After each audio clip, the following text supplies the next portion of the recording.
নমস্কার, সময় কলকাতায় সবাইকে স্বাগত। এই মুহূর্তে খেলা হবে নিয়ে সঙ্গে রয়েছে মি পায়েল। ক্যারিয়ারের সবচেয়ে বেশি সাফল্য পেয়েছেন ক্রিকেটের এই ফরম্যাট থেকেই। মাঠে নামলেই ওয়ানডেতে তার ব্যাট থেকে রানের বন্যা বয়ে যেত। দীর্ঘ বিরতির পর দলে ফেরা বিরাট কোহলি এখন এই ফরম্যাটেই ঢুকছেন। তার গোটা ক্রিকেট ক্যারিয়ারে যা হয়নি সেই অঘটনটাই ঘটে গেল বিরাট কোহলির সঙ্গে। পরপর দুটি ম্যাচে ডাক করে প্যাভিলিয়নে ফেরেন কোহলি, যা একেবারেই কোহলির সঙ্গে বেমানান। চলতি সিরিজে অস্ট্রেলিয়ার বিরুদ্ধে বিরাটের এই ব্যর্থতা দেখেই ইতিমধ্যে ক্রিকেট মহলে জল্পনা শুরু হয়ে গিয়েছে। তবে কি এবার ওয়ানডে ফরম্যাট থেকেও ক্যারিয়ারে ইতি টানতে চলেছেন ভারতীয় ক্রিকেটের পোস্টার বয় কিং কোহলি? যদিও ভারতের প্রাক্তন ক্রিকেটার মোহাম্মদ কাইফ বিশ্বাস করেন এখান থেকেও ঘুরে দাঁড়ানোর ক্ষমতা রাখেন কোহলি। কোহলিকে আরও বেশি করে ম্যাচ খেলার পরামর্শ দেন কাইফ। এই বিষয়ে শ্রেয়াস আইয়ারের উদাহরণ টানতেও দেখা যায় তাকে। ফর্মে ফিরতে যেভাবে ঘরোয়া ক্রিকেট খেলেছেন শ্রেয়াস, তা দেখে খুশি কাইফ। তাই দীর্ঘদিন পরে আন্তর্জাতিক ক্রিকেটে ফেরা কোহলির ঘরোয়া ক্রিকেট খেলে নিজেকে তৈরি রাখা উচিত ছিল বলেই মনে করেন কাইফ। অস্ট্রেলিয়ার বিরুদ্ধে প্রথম দুই ওয়ানডে ম্যাচে হেরেছে ভারত। বিরাটের মতো সিনিয়র প্লেয়ারের ব্যাটিং ব্যর্থতা ও দলের বিপর্যয় সবকিছুর পরে এমনটাই স্বাভাবিক যে সিনিয়র প্লেয়ার হিসেবে বিরাট ও কোচ গৌতম গম্ভীর ব্যাটিং নিয়ে আলোচনা করবেন, কিন্তু তেমনটা একবারও ঘটতে দেখা যায়নি। এমনকি দ্বিতীয় ওয়ানডে ম্যাচের পরেও বিরাট ও কোচ গম্ভীরকে আলাদা করে কথা বলতে দেখা যায়নি। অপরদিকে রোহিত শর্মা ও কোহলিকে একসঙ্গে আলোচনা করতে দেখা গিয়েছে, কিন্তু তাদের বিষয়ে একেবারেই নিশ্চুপ ভারতীয় কোচ। এই পরিস্থিতিতে এখন একটাই প্রশ্ন উঠছে যে তাহলে কি ফের একবার দুই সিনিয়র ক্রিকেটারের সঙ্গে তলানিতে ঠেকেছে সম্পর্ক গম্ভীরের?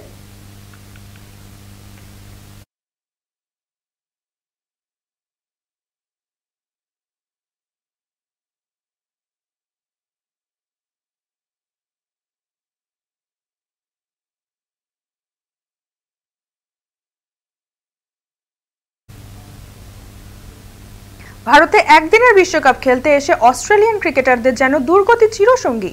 ইঁদুর সমস্যার পর এবার অভিযোগ আরো গুরুতর। এবার শ্লীলতাহানির শিকার দুই মহিলা অজি ক্রিকেটার। মধ্যপ্রদেশের ইন্দোর শহরের খাজরানা রোডের ঘটনা। শনিবার ইন্দোরে দক্ষিণ আফ্রিকার বিরুদ্ধে ম্যাচ অস্ট্রেলিয়ায়। জানা গিয়েছে দুই অজি ক্রিকেটার তাদের হোটেল থেকে একটি ক্যাফেতে যাওয়ার সময় সাদা শার্ট ও কালো টুপি পরা এক বাইক আরোহী হঠাৎই তাদের পিছু করে। আরও অভিযোগ, সে তাদের শুধু উত্তক্তই করেনি, অনুপযুক্তভাবে স্পর্শও করে। সেই সময় খেলোয়াড়দের অস্বস্তি দেখে অপর গাড়িতে থাকা ব্যক্তি এগিয়ে এসে তাদের সাহায্য করেন। এই ঘটনায় রীতিমতো হতবাক হয়ে যান অস্ট্রেলিয়ান দলের নিরাপত্তা কর্মকর্তা ড্যানি সিমন্স। শুক্রবার পুলিশে অভিযোগ দায়ের করেছে অস্ট্রেলিয়া দল। বিদেশি খেলোয়াড়দের সঙ্গে এমন আচরণ পুলিশ কর্মকর্তাদের মধ্যেও আলোড়ন সৃষ্টি করেছে। পুলিশ ইতিমধ্যেই অভিযুক্ত যুবককে আটক করেছে বলে খবর।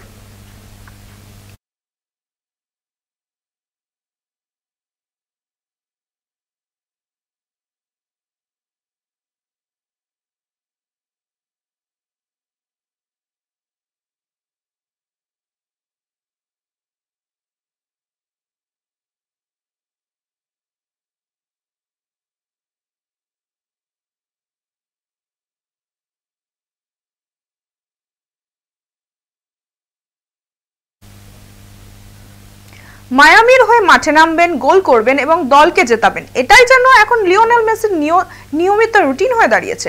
ফের একবার ইন্টার মায়ামির জার্সিতে জোড়া গোল করলেন আর্জেন্টাইন কিংবদন্তি।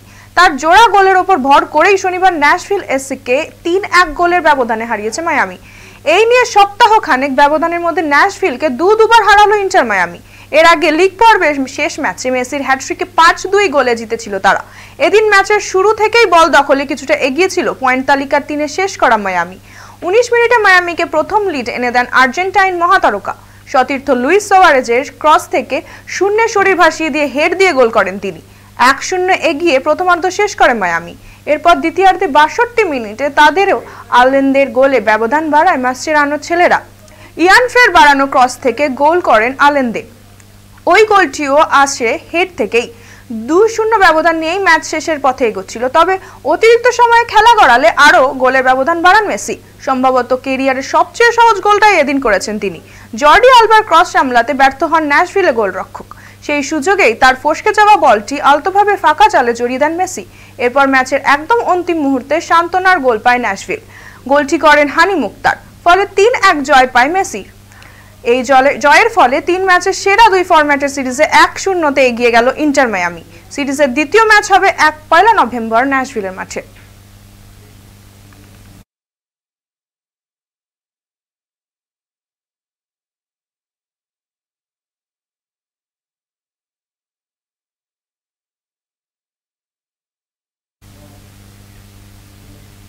সাম্প্রতিক সময়টা ইংলিশ ফুটবল ক্লাব লিভারপুলের জন্য বেশ হতাশা কাটছিল। পরপর 4 ম্যাচে ক্রমাগত মুখ থুবড়ে পড়েছিল লিভারপুল। তবে সেই হতাশা ঝেড়ে গত সপ্তাহে চ্যাম্পিয়ন্স লিগে ফ্রাঙ্কফুর্টকে হারিয়ে জয়ের সরণিতে ফিরেছে দলটি। এর জন্য দলটিতে বেশ কিছু রদবদল করতে হয়েছিল। তারই জেরে প্রথম একাদশ থেকে বাদ পড়ে যান লিভারপুলের তারকা ফুটবলার মোহাম্মদ সালাহ।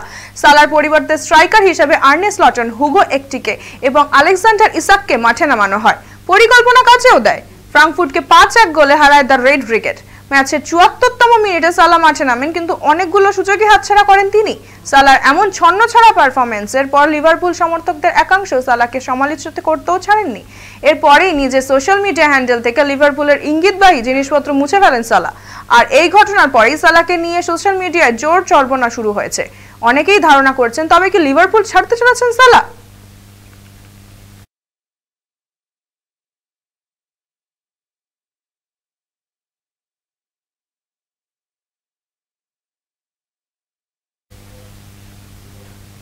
আগেই হকি এশিয়া কাপের জন্য ভারতে না আসার সিদ্ধান্ত নিয়েছিল পাকিস্তান।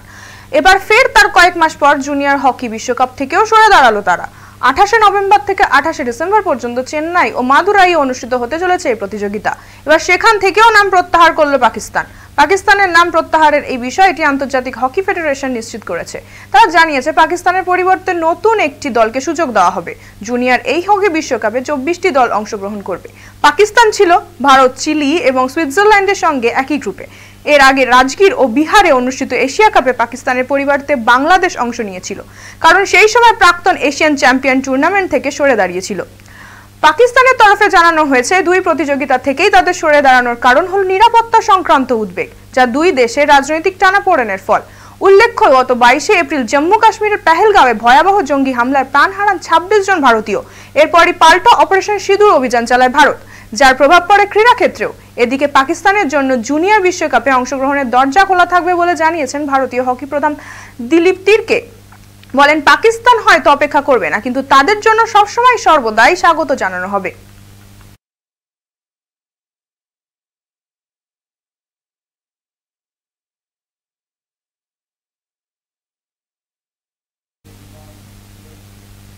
এখনকার মতো খেলা হবে এই পর্যন্তই। খেলার দুনিয়ার অন্য সমস্ত আপডেট পেতে চোখ রাখতে হবে সময় কলকাতার পর্দায়। সময় বলবে সময়ের কথা।